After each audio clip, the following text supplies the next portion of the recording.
Энэ бүхэн сар хэрцэн тэр нэгэн өдөж болж өнгөрсөн билээ.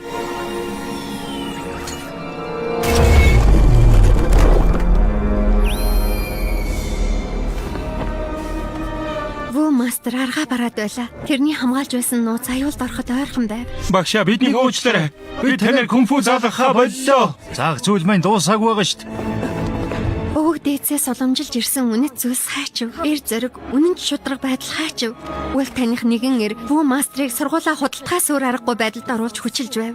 Сургууль баригдсан тэр газрыг хэн нэгэн булааж авахыг санаархаж байгаа нэлт.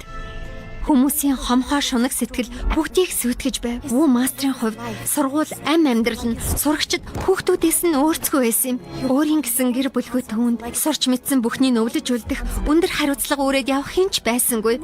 Чухам хинд итгэж энэ хүнд ачааг өрүүлбэл дээрвэ. Дараачийн удаа сар хэртгүүгээр ариун агууг сахин хамгаалах хүн олдохгүй бол яах вэ? Ойр ганцаар хоцорсон тэрээр хамаг итгэл найдвараа гээгээд байла. Яг тэр үед бид анх уулзсан билээ. Ву мастер надад нэр хайрлсан. Тэнгэрт дүүлэн нисэх гэсэн утгатай нэр. Намайг Сэй гэдэг. Ву мастер намайг өргөж аваад зогсохгүй. Кунфугийн үн цэнийг зааж сургаж намайг дараагийн хамгаалагч болгоход бэлдэж эхлэв. Атгах санаатнууд биднээс ангиж харах гэж оролдсон хിവэр байла. Эцэст нь тэд сансандаа хурж сургуулийг нураасан.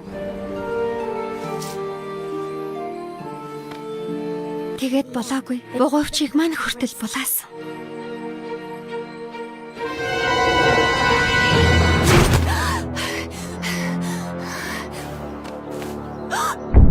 Ингээд дараагийн удаа сар хэрдэх шидэт мөч тохиох үеэр надаас өөр агууг хамгаалах хүн үлдсэнгүй.